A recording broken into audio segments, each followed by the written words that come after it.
I, I went to an all boys school, so for me, girls were stupid. Back in the day, it was only boys. We fought, they pulled us apart. It was all very boy like, Right. very Right. masculine.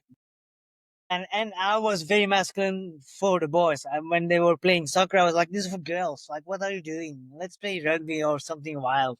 But then, at certain moment, you become 14, your testosterone starts to rise up, and all of a sudden, those yucky girls become very interesting.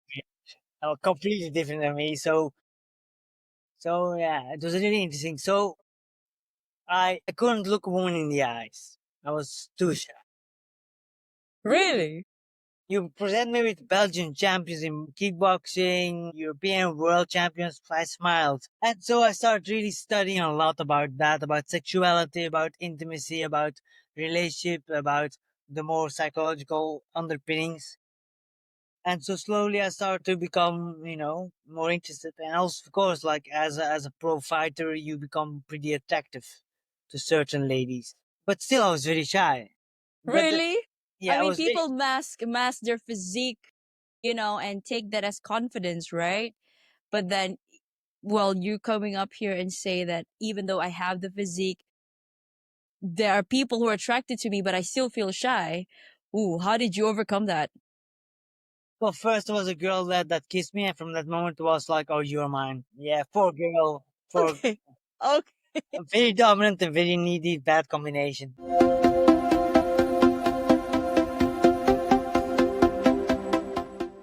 Welcome to your Wordless Podcast, the space where we redefine success, self worth, and transformation. I am Nick Nieras, the soul centered architect of transformation, helping you unlock your highest potential and build a legacy beyond limits. Now, whether it is self mastery, career breakthroughs, or wealth creation, this is where change begins. Now, let's dive in.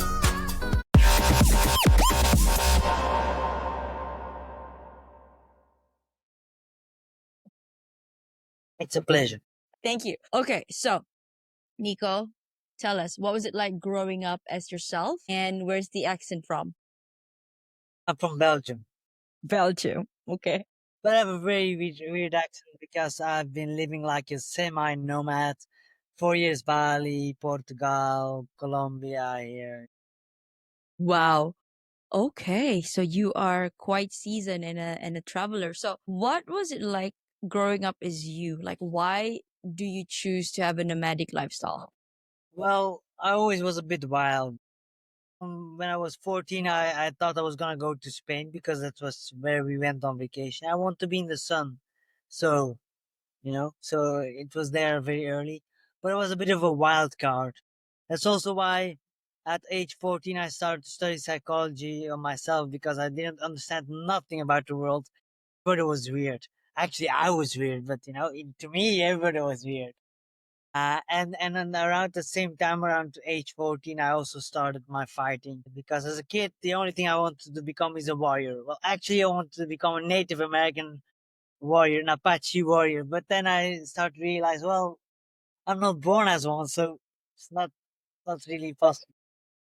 It's not innate. So you went ahead and took up all of the warrior skills and try to learn how the mind works, right? I mean, the reason why you got into psychology was that, but at 14, I mean, those are the times that we are just trying to explore the world, but you chose psychology. Why? To be honest, because I was completely baffled by the beautiful feminine gender. I had no idea. I went to an all boys.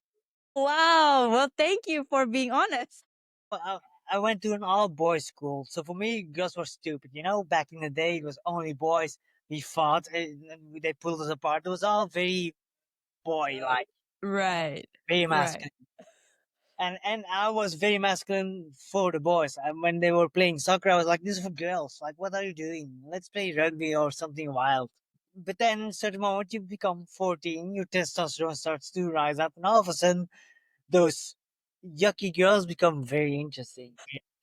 Completely different than me. So yeah, it was really interesting. So I couldn't look a woman in the eyes. I was too shy. Mm. Really? You present me with Belgian champions in kickboxing, European world champions. I smiled. And so I started really studying a lot about that, about sexuality, about intimacy, about relationship, about the more psychological underpinnings. Mhm. And so slowly I started to become, more interested. And also, of course, like as a pro fighter, you become pretty attractive to certain ladies. But still, I was very shy. But Really? I yeah, I mean, was very people mask their physique, and take that as confidence, right? But then, well, you coming up here and say that even though I have the physique, I there are people who are attracted to me, but I still feel shy. yeah. Ooh, how did you overcome that? Well, first was a girl that kissed me, and from that moment it was like, "Oh, you're mine." Yeah, poor girl, poor, Okay. Okay. very dominant and very needy, bad combination. Are you stuck in a job that you don't love, feeling like you're meant for more? It is not in your head, it is in your soul. I am Nick Yaras and I help high achievers like you break free from burnout, rewire self doubt, and build a life aligned with purpose through coaching, hypnotherapy, and soul activation. Because let's face it, real wealth isn't just about money, it is about aligned and happy heart, mind, and soul. Now, remember, you are worthy and you are enough. Let's transform your life together. Visit www.thenickyaras.holisticlifestyle.com to begin. Well, that was the old Nico. Would you Yes. say, how did you evolve?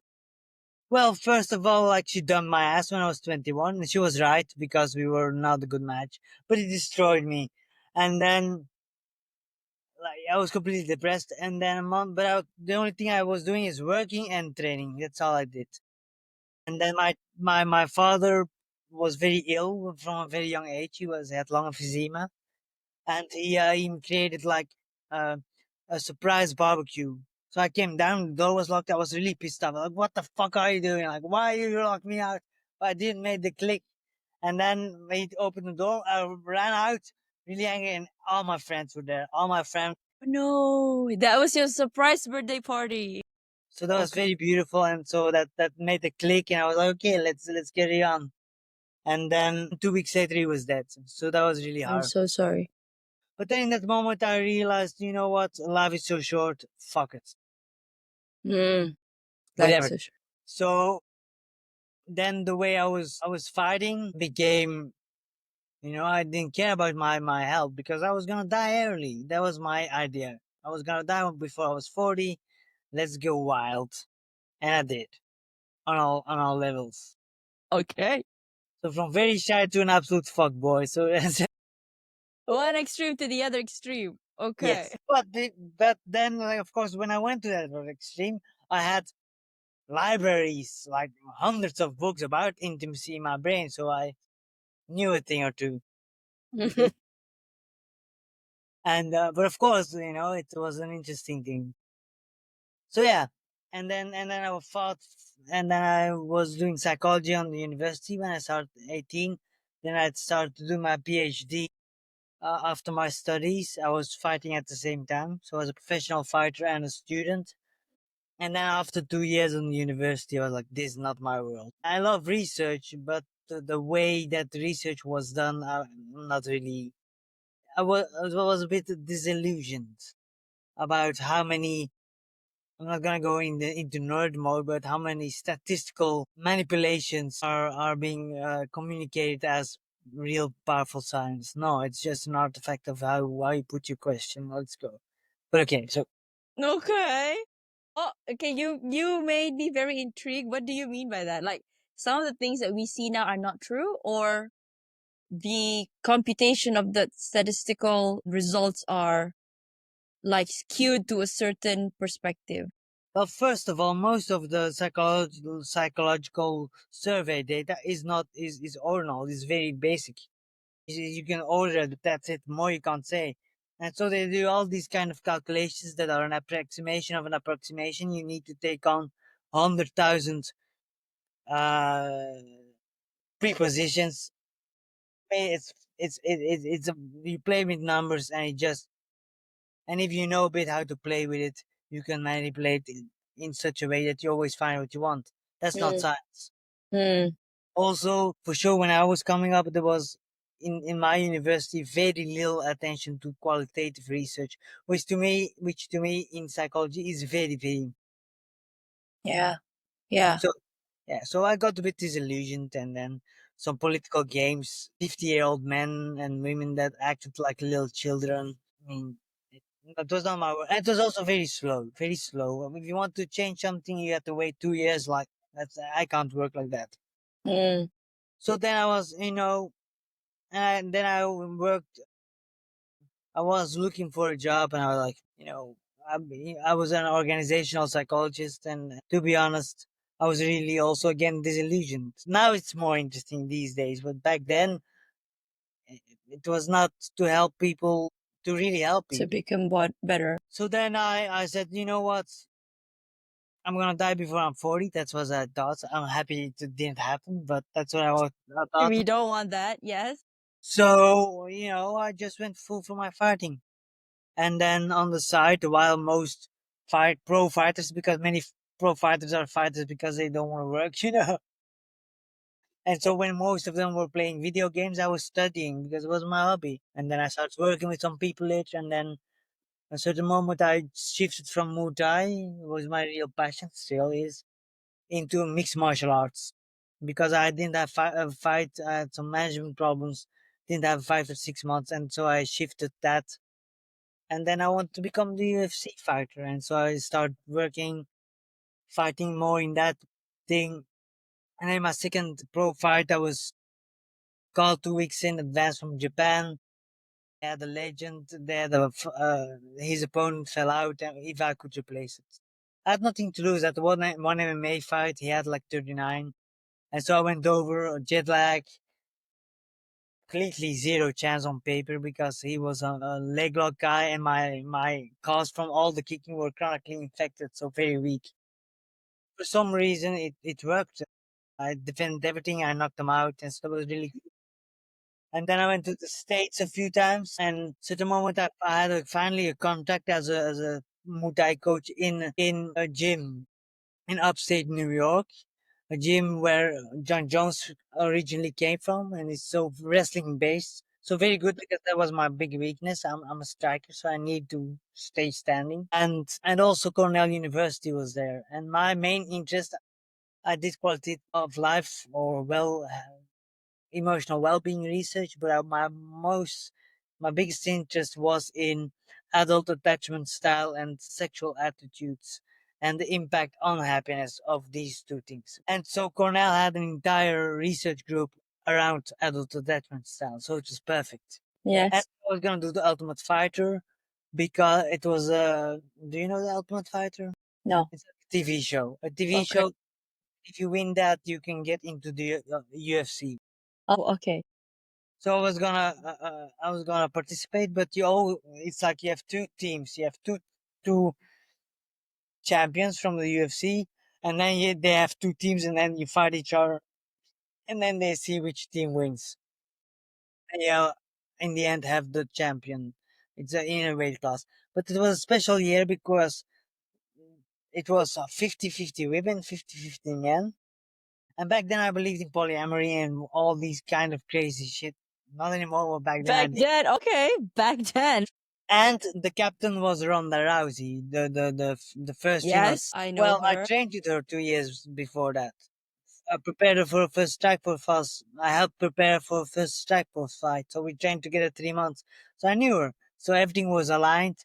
My contract ready, and so I was gonna fly to Vegas to do the show, or at least to do the test to go in. And then in the medical checks, I found out that two retinal detachments. My eyes were torn, and the doctor, I could see him. He had to. He had a hard time not to smile. I say, you can publish with this done, can't you? He says, yeah, I've never heard of a double retinal detachment. So But it is a true diagnosis. yeah, it was, they were detached.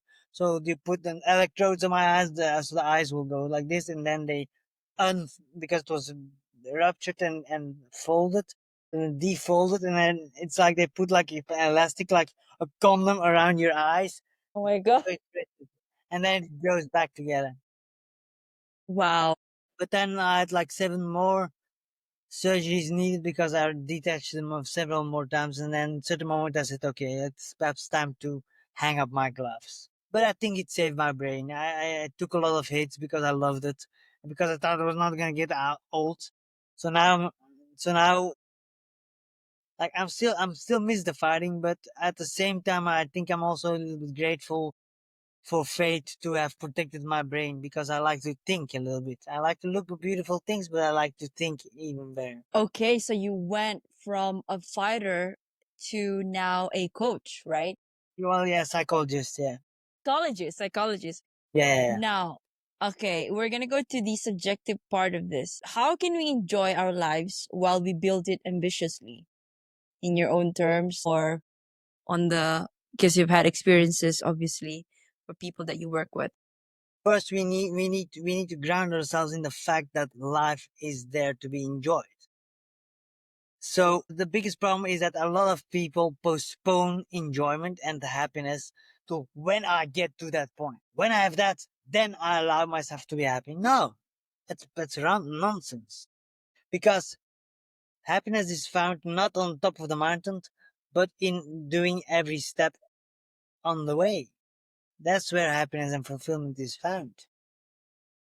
Because otherwise, what you're doing, you're literally training yourself to be addicted to the wins. Because once you get on top, you have a next stop, have a next stop, next stop. And if you're always just focused into the future, into what you don't have or what you don't want to have, you are literally using what I call the striving system of our nervous system, which is stress, adrenaline, cortisol, which gives us energy. It gives us energy and focus. So it's needed. People always say it's bad. No, it's needed. Adrenaline and cortisol are needed. If we don't have cortisol, we would not wake up. So it has gotten a bad rap. We have dopamine, which is not. They always say it's what you get when you win something. No, no, dopamine is what helps you to strive to go for what you want. The highest dopamine levels is when we are getting close to what we want. And then you have some endorphins and some endogenous cannabinoids like painkillers that help us to, it's like the runner's high that help us to push through boundaries. So that's all the striving molecules, kills. But it's very taxing for your body because you're releasing all this energy, you're burning all this energy all the time on a much higher rate. So if you keep on doing that, of course you're gonna get burned out. It's logical. Hi, I'm Nick Nieras, your host of the Your Worthless podcast. Now, if these real raw stories hit home, don't wait. Please follow, like, and subscribe my Spotify and YouTube. For bite-sized inspirational reels, follow me on Instagram, TikTok, and LinkedIn. Don't wait. Your transformation starts today. Thank you, and bye for now. And that's what you do when you do think, okay, I will be happy when I'm on top of the mountain. But then if you did not enjoy every step on the way, what happens is that you literally, the system that's responsible for enjoyment of the moment, it withers. It's like it has atrophy. What you don't use, you lose. And so that second system, so in between, so then you have oxytocin and serotonin and GABA. So GABA is the compound that is inhibitory, that calms down the activation of your brain cells of your nervous system. Then you have serotonin, which you mostly get when you win something. When you win, you get serotonin. They call it the alpha male hormone because every time you win, you get higher serotonin levels. This helps us to be calmer in high pressure situations, and it also helps us to take more forward action when we're faced with a challenge. So, but this hormone helps us to celebrate what we have now with the people we love. And then their oxytocin comes. But that calms our down, it recharges us. And so you have to think about our ancestors. They were hunting the mammoth. It was stressful for several days because they had to run after it until it was so tired that they ran off a cliff. And then we had food for an entire, well, for 3 months. Mhm. Then they get back to the cave, and then, aha, they would cook With it, family. class, we would tell beautiful stories, we would make sweet, sweet love. And so we were celebrating what we had in the moment with the people that matter most.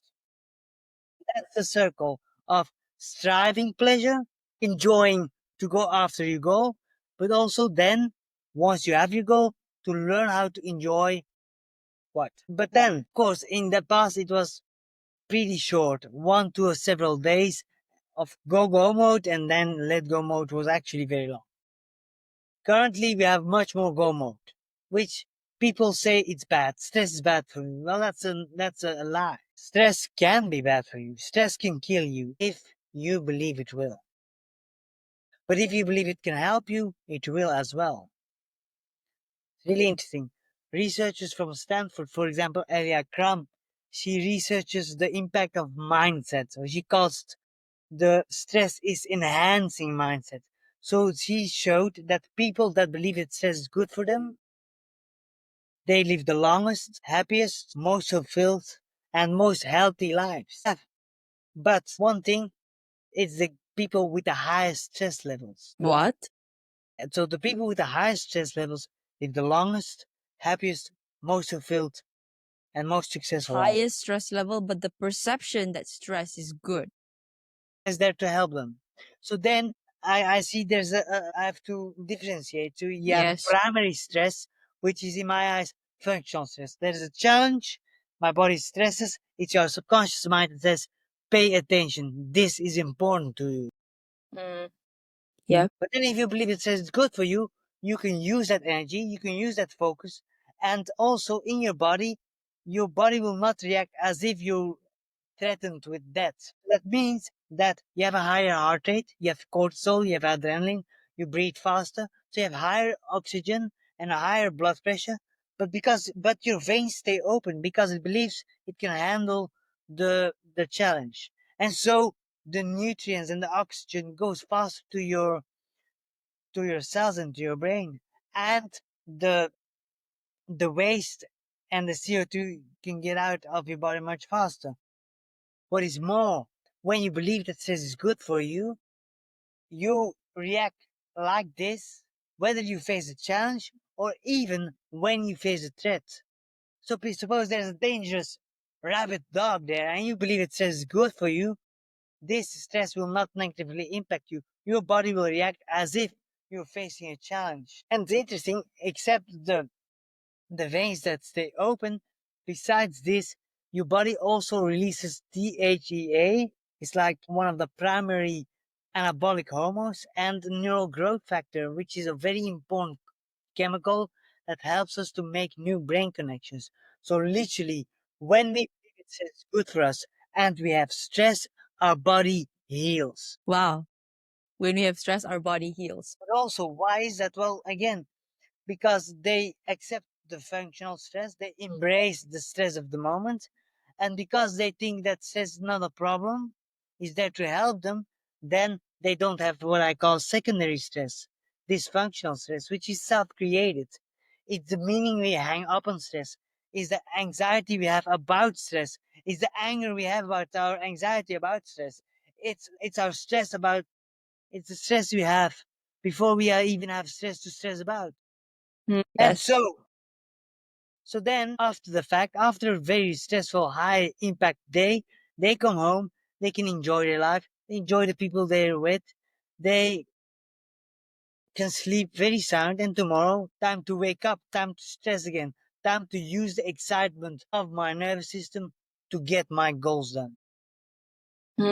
Okay, there's so much to unpack. I mean, it sounds so very easy, but I like how you portray the stress that is good is actually the one driving you to get your goals. So, in your life or in your programs, because you have two programs, right? What about how do you deploy these into your program and the application of it? Let's say there's a case study. Well, suppose you come with me first. I'm gonna see what is the situation. What are your biggest stressors? Imagine you come with me because you have a broken heart. I renamed I can it. come to you if I have a broken heart? Yes, Okay. from heartbreak to hero is now the name. It's like instead of rise from heartbreak, so from heartbreak to hero. So first we have to see, okay, well, how is your emotional situation? what are the difficult thoughts that are plaguing you, what is happening in your behavior that is not serving you. So we have to have an entire assessment. Based on that, we will adapt the approach. But generally, one of the first things you will learn is you will learn how to let go of your resistance to stress.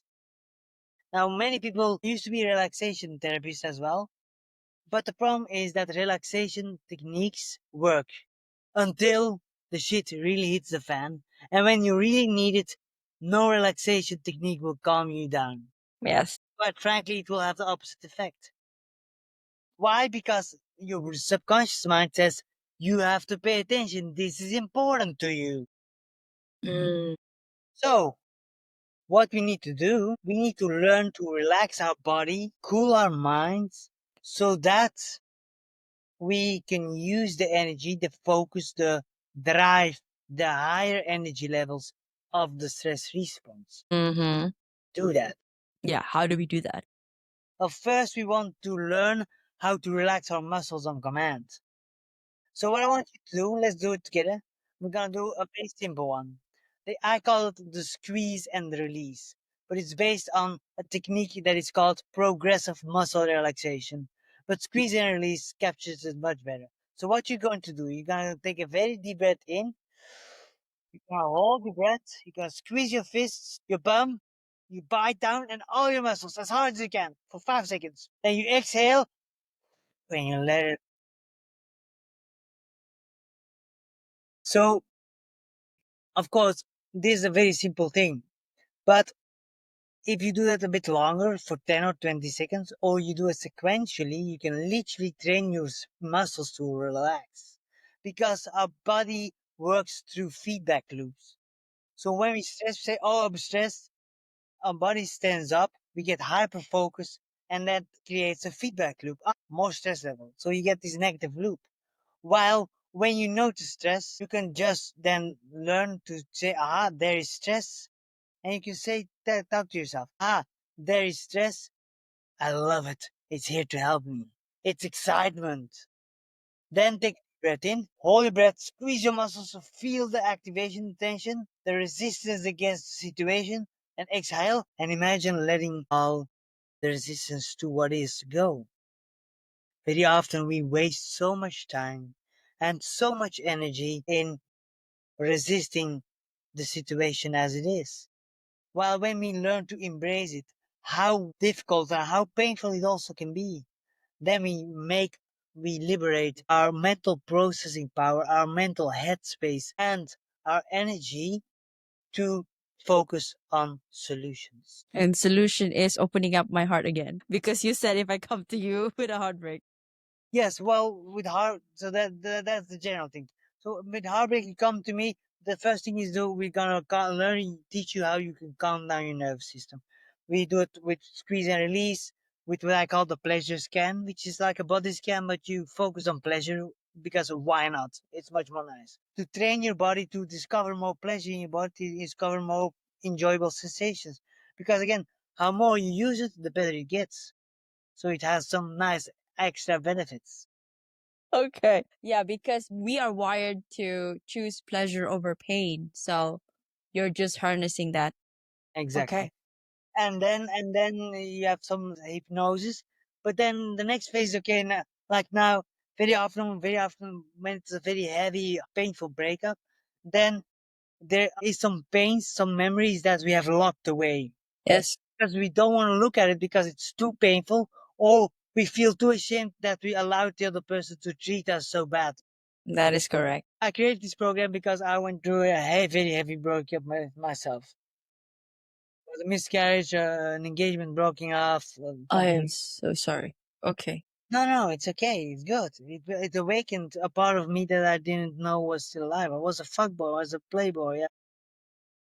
And then you fall in love. You in all of a sudden there's a woman is pregnant, and you notice that you're happier than ever. Like what?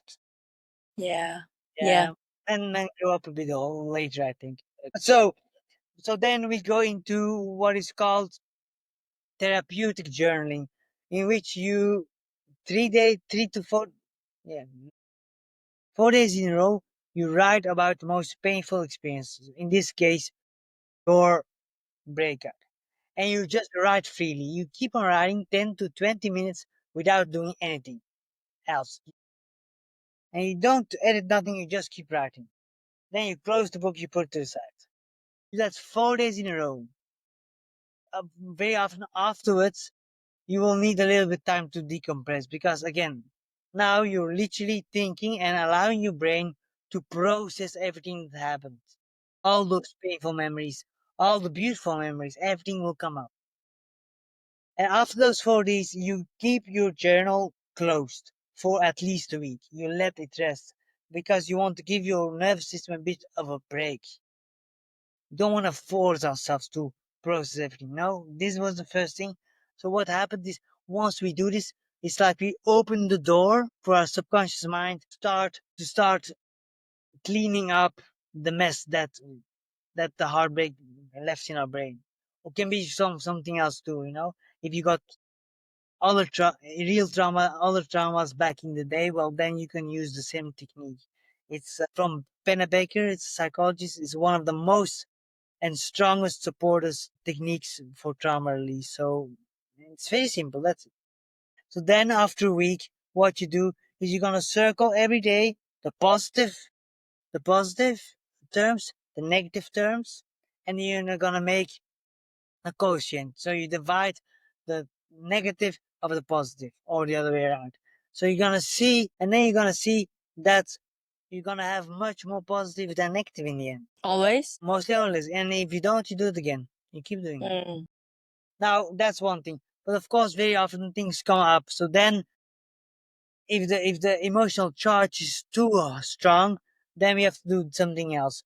Then we go into EMDR. So I'm movement desensitization reprocessing therapy. You know that? Yes, Okay. yes. So you follow this. It's very weird, but you imitate more or less your eyes, and because your eyes go like this in your REM sleep, that's the time you process a lot of things. So this helps you. Research has found that this really helps you when you have traumatic memories to lower the emotional baggage, the emotional load. But it's very heavy. But very often that's not needed. Very often the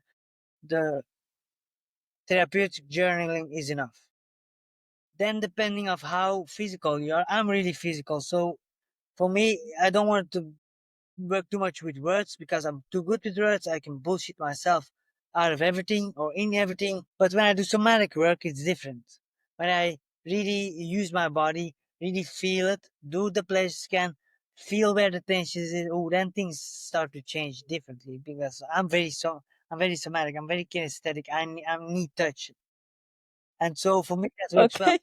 Other people too, but for other people that doesn't work. Other people I work more with hypnosis because some people are very hypnotizable. Words are super powerful. So depending of the client, if I go into one to one, then I'll give them a different option. In the group things, it's similar, but then of course I won't do it, but I will help them to do it for themselves. And then you have clear, and then you have to clear up your mind because we tend to ruminate, whether Yes. it's for heartbreak or business or other very big stressors. So heartbreak is just an extreme form of a big stressor. So then you have a way that we worry all the time, and so traditional cognitive therapies they taught us we have to question our thoughts. But that takes a lot of work. I think something negative. Let's find some proof to the opposite. Let's create a replace, positive replacement. You do that, you have no time for anything else. So we reserve this for what I call the worry 30. 30 minutes, ideally a week. But if you're really addicted to worrying, you can do 30 a day. And that's your worry hour. In Mm. that hour, you write down all your negative thoughts, and you will surprised there will not be so much. There will be some, but the same themes will keep coming back. So that's what you do. Then you can start to then you group them according to theme. For example, I am fat. For example, I'm so lazy. For example, I'm a loser in bed. Whatever the negative thought patterns are, we group them according to theme. Then we want to give them an identity because we want to differentiate between us and our mental constructs, our thoughts, and the emotions and sensations and the experiences that hang around it, and the urges to fight, to flight, to freeze, or to fold, people please, Mm.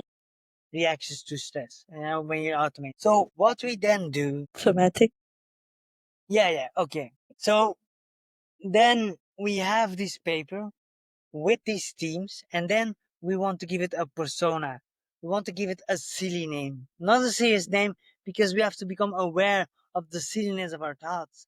They are replaying other people's thoughts of interpretations that were not right, interpretations that a child made, not an adult that knew much more. And so you give them a silly name, ideally, for sure these days with ChatGPT and DALI 3, you input something, you can get a really funny image representing it. And if you want to go further, you can give it a silly sound that fits with it, and a smell that's not so nice, but a smell that you don't smell a lot, because that's really powerful for emotions. So then, that's the very 30. Then per team, then you can go into the cognitive reprocessing during that very 30 period, where you really start to question all your things, start to see, okay, what are my biases, what are my thinking mistakes, where can I find proof that that's not true, that there's a wider truth, or that is only partially true. Is the more traditional cognitive things. But then after you 30 seconds, minutes, you close your book, you put it away, and you take the paper with all the silly figures on and all the silly names, you put it next to you. You take a soap bubble blower, like the kids always plays with. Right, right, right. The bubbles. Yes. And I do this with CEOs. You can imagine how funny. Really? So they have to put it here next to them. Every time this negative thought pattern comes up, and every time they notice it, they have to just put a stripe next to the what I call the negative ninja, the kind of negative ninja, the anxious Nelly, the fatty boom boom, whatever. And you just put a stripe, and then you take this beautiful, you blow the bubble, and you imagine the bubble going around this negative ninja, the Uh-huh. image that you created, and you allow it to hang, and you refocus on what you want to focus on, what it brings, on what you are doing or who you are doing, whatever it is. Like this, you differentiate between who you are. Exactly. You're the sky, and your Right. emotions, your sensations, your urges to react, that's the weather. I think the most powerful part was when you actually write it out, because that is when you can literally see, I mean, not through the eyes, but you're literally seeing all the words that's in your head, writing, being written out, and then it gets empty. And now when it's empty, it's like a clean slate. Then your brain can focus on, okay, what do I need to focus on?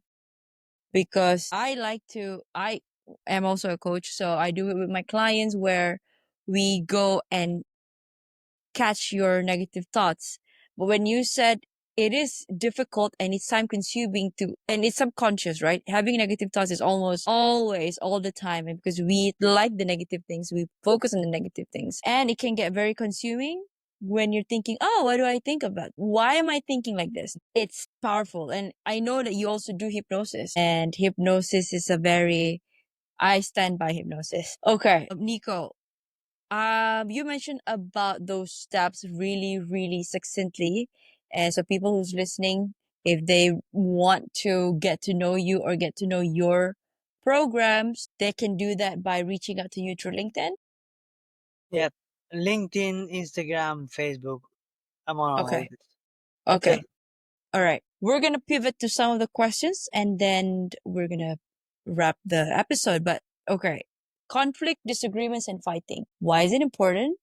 And you say in your words, it enhances relationship. Absolutely. You have to think like the most sexual passionate couples. Who do you think? Makeup, no, break up, then make up. Yeah, but it's not because they fight. That's not the reason. The reason is that they are two individuals. So they remain two individuals that have a space to breach. So Yeah. many people see intimacy as this. Imagine, what do you like to drink?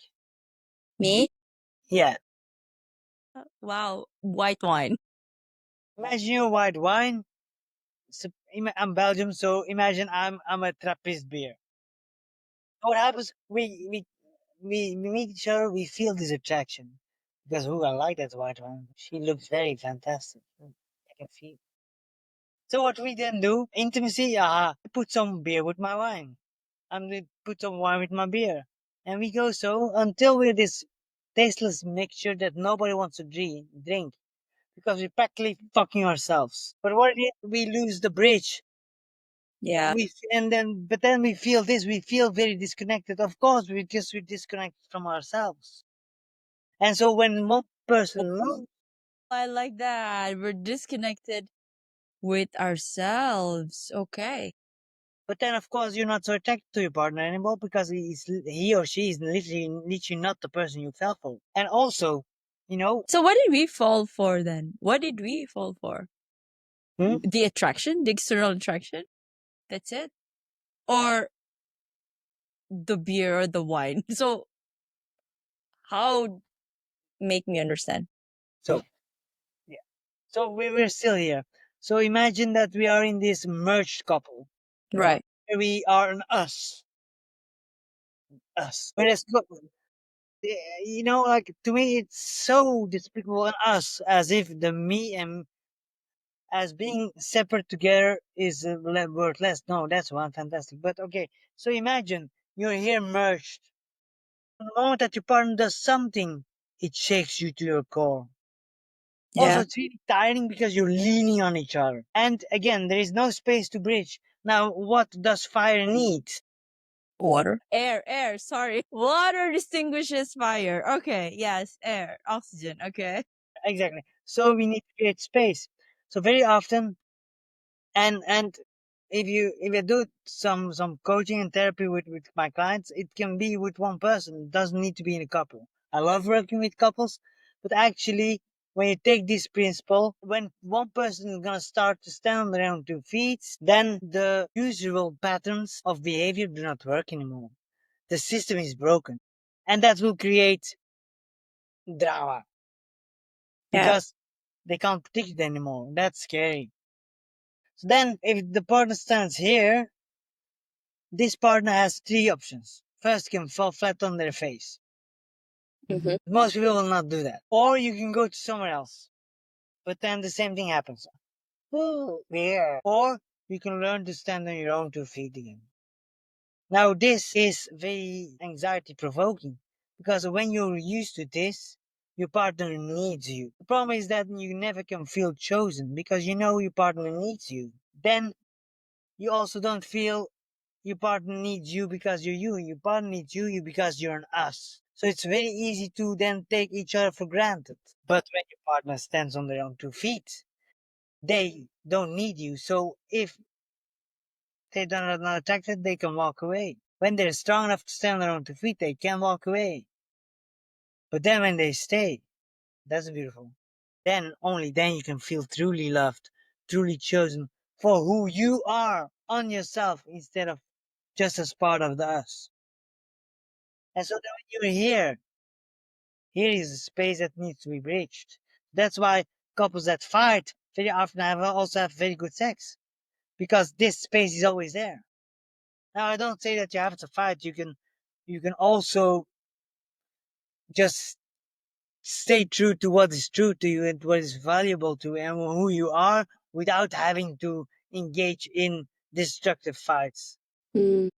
Because I went to a lot of really crazy relationships with very, let's say, intense women, really, really, really intense women. They were a bit broken, probably because I was broken too. And it was very passionate, extreme good sex, but really, really, really heartbreaking. And you see this pattern a lot, for sure, with successful women. A lot of successful women have learned earlier in life, I can depend on nobody else, I will depend on myself. I'm an independent, strong woman. But then, who do they attract? An adult boy that needs a mama. Yeah. And powerful women are very smart, so they can see his potential. So what do they do? They nurture him. They help him. They challenge him. They make him grow. And then he grows up into the man that she knew he could be. You know what that happens when a boy becomes a man? He leaves the mom. Leaves the mom. And then she's destroyed. Of course, she's given so much. But he can never feel like a true man with him because, she took on the mother role. She she put up with, by helping his, she cut off his. Oh. But then very often, from that, from the very needy, sweet boy, they go to the other extreme. Then they build an even bigger wall. And so then good, strong men that want to lead, that want to give, that want to, really take care of their woman. Even if they know, even if the woman earns more money, but just men that, have that protective, caring essence, they will not be attracted because there's no room for them. She can do it all themselves.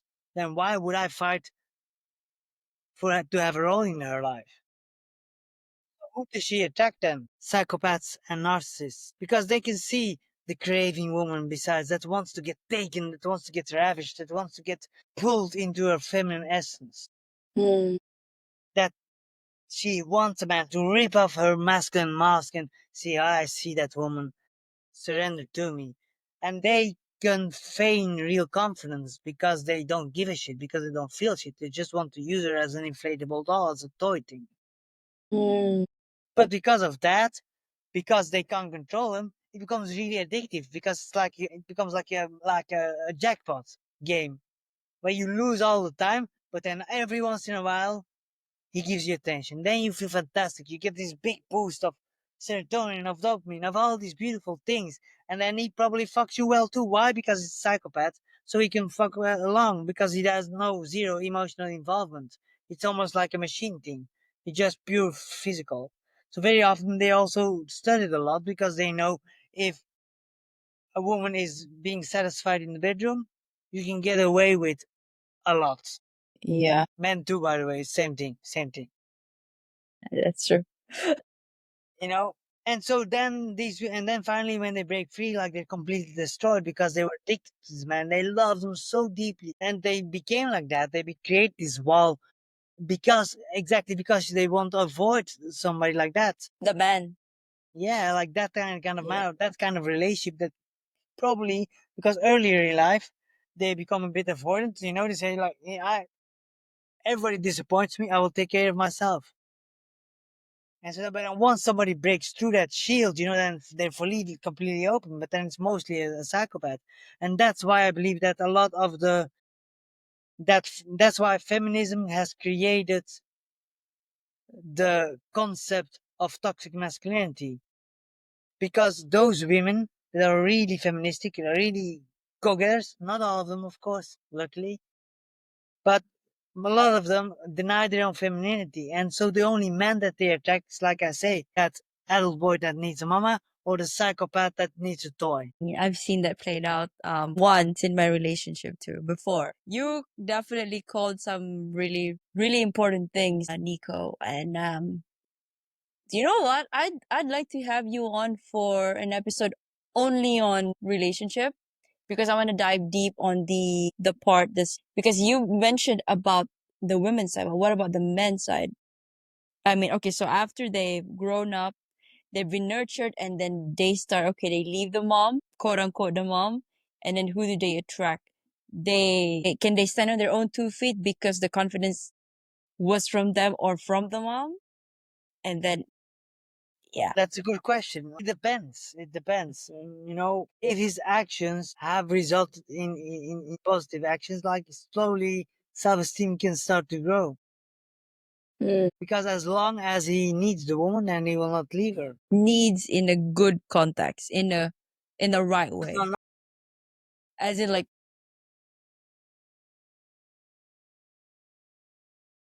she provides her something. Oh,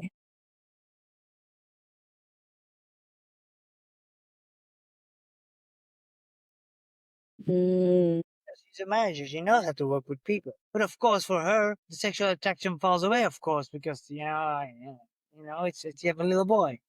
yep. but you're emotionally so invested that how could you let that go? Wow. Okay, I'd like to have you on for another episode. All right. So Nico, what are you working on currently? Well, I have two projects that are really exciting to me. One project is the From Heartbreak to Hero. And Mm-hmm. like I said, I came from a very intense one, and it's the first time I was depressed. I lost my father. I had a lot of pain where I felt very sad, but I was always active. This was the first time that I let everything slip. I even got for my level fat.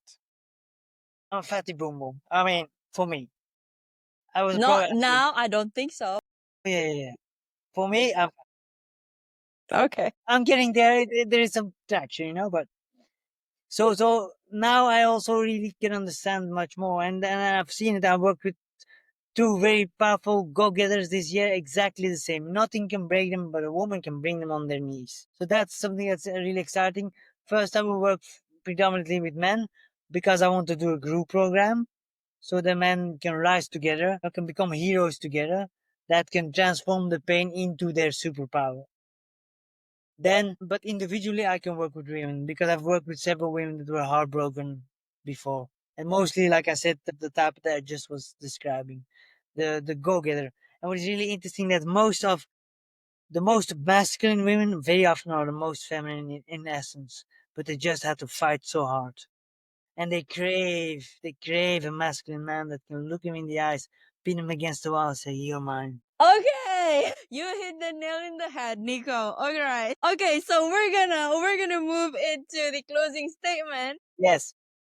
Yes, let's do that. A self-worth question for you. In the age of social media, comparisons can erode our self-worth. Now, how do you stay grounded and maintain a positive self-image amidst the noise? Well, I just say off social media. I post and ghost. Post and ghost. Okay. Or I do research, but that's really focus on things. Besides that, I think it's quite challenging actually, for sure for the younger generation. I'm the last generation I think that grew up without a phone. So I had like a big Nokia when I was 18, like this thing that you could throw out of the window, 5 stories down, it still breaks. But yeah, so I think it's really challenging for sure for young girls. Also, there's this there's so much confusion, like what defines a woman, what defines a man. I think that is one of the biggest problems with self-esteem, because what is the definition of who I am as a person? I think that's a big problem because there's so much confusion of, again, like I said, when I was a boy, when we fought, the teachers pulled us apart, and then we had to shake hands even if we didn't want to, and then it was that. Now you would be expelled, and that's a normal way that boys find out themselves. Now, don't get me wrong, bullying has to be reacted against, but that's rough and tumble play, that fighting, that's just very part of the masculine essence that's being punished, that's being seen as bad if you're too competitive. Like these days, you have like trophies for participation. Are you fucking kidding me? That's not how life works. You trained up as a beautiful kid, everybody's sweet, and then you come in the real world, and then the real shit happens. Completely unprepared. Mm. And then you come to mama. Mama will help you. Okay. It's a good call out session today. Okay. Nico, what is your heart's greatest wish? My heart. Yeah. Yes. But then 50% I want to live in a place like Thailand, like Colombia. But I want to share it. Like I've been traveling a long time now alone, and I have some twists here and there, and I had some relationships, but I feel it's time. I really would like to find somebody that I can feel home with, and make my business help a thousand people, to embrace life fully, to realize that pain, that without that pain, without the darkness, you don't have the light. And that when you feel that deep pain of heartbreak, when somebody dies, or when somebody dumps you, or when somebody cheats on you, you had the privilege of feeling that pain. Now that might sound very weird, but And that privilege is there. You let's can hope only that feel that pain because you had the balls, you had the guts to really open up and to feel that deep, deep, deep love and joy. That's the biggest gift. So the choice is up to us. We can live a half-lived life submerged, like suppress our emotions, and yeah, we feel less pain, but we will feel bored. Or we can open up and realize that whatever happens, we can handle it. Make pleasure a priority. But pleasure, pleasure to me is a bit different than other people. I make difference Wow. between entertainment, Let's hope which this is episode, when everything it that airs, distracts you from life. we will, And that pleasure will is be that everything that person pulls you you're deeper talking into about. contact with life. So pleasure can be painful Sending and love and difficult. prayers your way, Nico. It's Okay. everything that If you could create a quote engages you right now for deeply you to with leave life. to the audience It can be listening the and same the thing. world as It your can be, for legacy, example, you what can would it be? binge watch an absolutely fantastic series, and afterwards you feel Make fulfilled pleasure because a priority. wow, it was just a pure masterpiece. Or you can binge watch a series, but afterwards you have to puke that you wasted 10 hours of your life. Same thing, entertainment, the same action, but a very different why, a different how. Mm-hmm. It's can same with same intimacy. You can even have a one night stand that's so deeply connected, so open, so explorative, so in the moment that is almost like a spiritual experience. Or it can be just five Yes. minutes of mutual masturbation. Yes. Embrace it all. It's beautiful. Very, very visual and specific. I love that. Okay, Nico, before we close off, any last message for our listeners? Thank you for that. And that is a wrap on today's episode with Nico Verresen. Thank you for your wisdom, Nico, and for your dedication and work to continue uplifting others. And for all of our listeners, this has been Your Worthless. Read that again, the juxtaposition of your very soul. Now, if you've ever felt worthless, remember you are not alone. Your soul chose to be here to matter, and for that reason alone, you are worthy. A huge thank you to you again, Nico, and to all of you for listening. Until next time, I am Nick Nieras. Keep shining, keep growing, and always remember, you are worthy and you are enough. See you in the next episode. Thank you, Nico.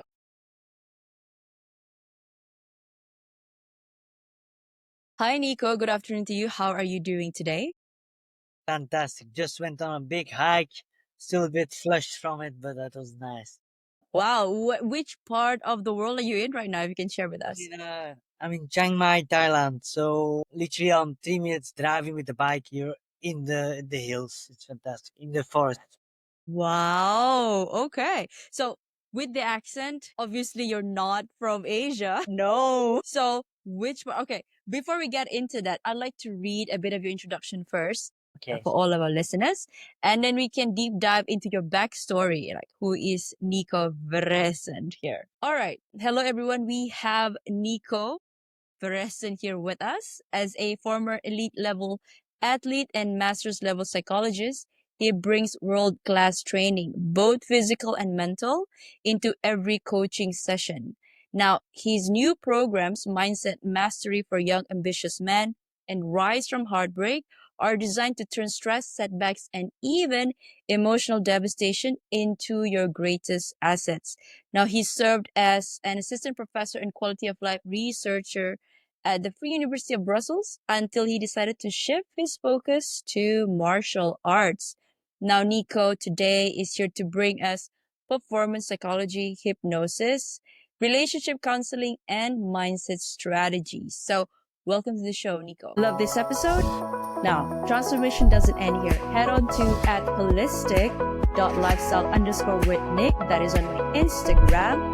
Or head on to my website, www.deniqueras.holisticlifestyle.com for more info on my coaching framework, which is the Worthy, Authentic, and Abundant Framework, digital guides, and my upcoming events such as retreats and master classes and workshops.